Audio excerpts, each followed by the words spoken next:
Hi, my name is Lewis Howes, and welcome to the Daily Motivation Show.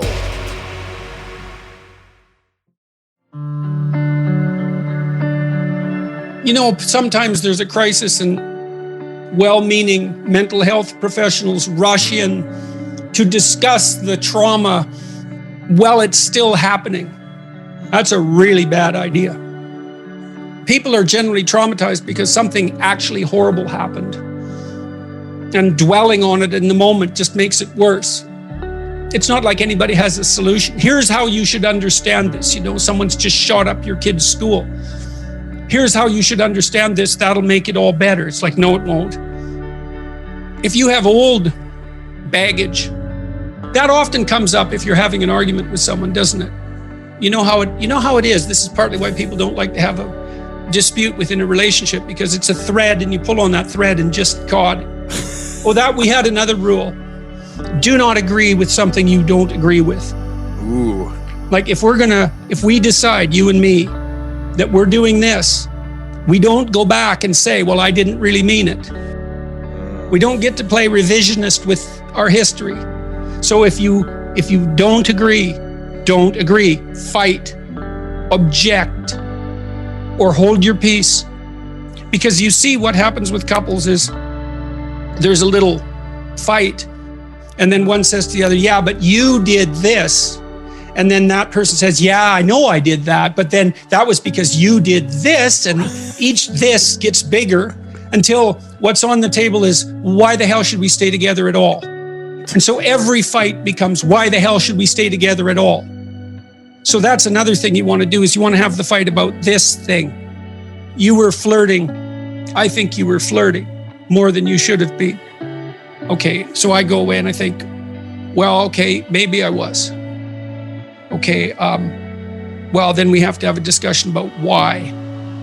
And maybe we can solve that. But mostly what we have to do is figure out how to not have that happen again. Okay, so we're going to go see the same couple again. What is it that you want me to do? So I'm the flirtatious one, let's say. What do you want me to do? Well, you have to figure that out. It's like, no, I'm stupid. Like you. We're equally stupid. I need to know what would satisfy you. And you need to figure out what would satisfy you, so I know. And that's also extremely useful, is establish your conditions of satisfaction, make them explicit, let the other person know.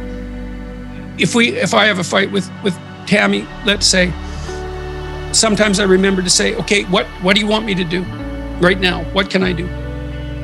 What should I say and mean? You know, and you think, well, you shouldn't let the other person put words in your mouth. Well, fair enough. You know, I'm not asking for something false. I'm saying, I'd like to not have this happen. Can you see a way out? Is there something I could do to increase the probability that that's the route we could take? And, you know, sometimes that works, but the other person has to let you know what they would find satisfying. When you're the only person that something has happened to, that's really not good, right? Because it alienates you even from yourself. You have no idea what to do with that. And so that's sometimes why people find it such a relief to have their illness diagnosed. It's like, oh, this is known. There's a category. Other people have had this experience. Maybe there's a pathway through it. So just knowing that you're not the only person like that can be very helpful.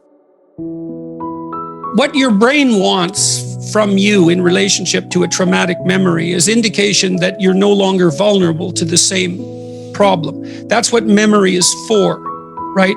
You remember something bad and you process it so that you change your interpretation or your behavior or the situation or whatever you can change so that it isn't going to happen in the future. And if you do that thoroughly, you'll generally let yourself rest.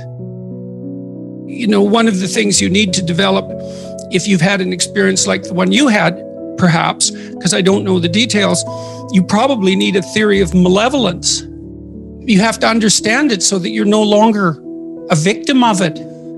Because otherwise you can't put the event in a context. Right. You know, and sometimes that means the development of a real philosophical sophistication. And that can help, because then you can start to separate out malevolence from benevolence, because maybe you're afraid of any intimate relationship now because it's been contaminated with that. and everything's fuzzy and foggy. And so you need to understand the person who did that, at least to some degree, so that you can separate that person out from all the other people around you that you encounter in situations that might be reminiscent of it. So you felt vulnerable, perhaps you felt ashamed. All those things have to be gone through. What do you think, when you're ashamed? What elicits that? What are the eliciting cues? What do you think when that happens? All of that has to be taken apart. How you should delve into something traumatic that's currently happening is a whole different issue. But if it's an old memory and it still bothers you, it means that you haven't decomposed that experience sufficiently to detach it from the emotion. So imagine when something terrible happens to you, you don't understand it.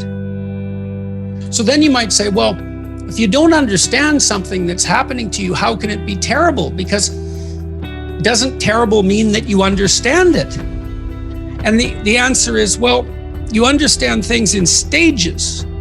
And the first way you understand a terrible thing is by freezing in terror or running. That's the understanding.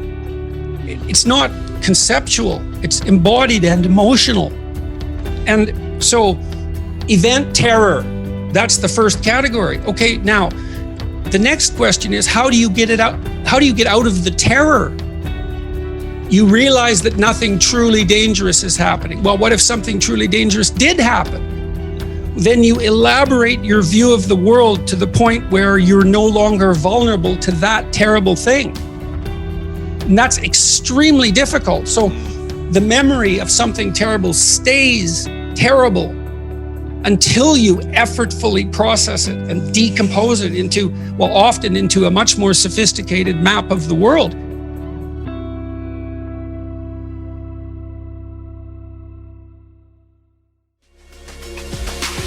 I am so excited for you to finish the rest of your day strong.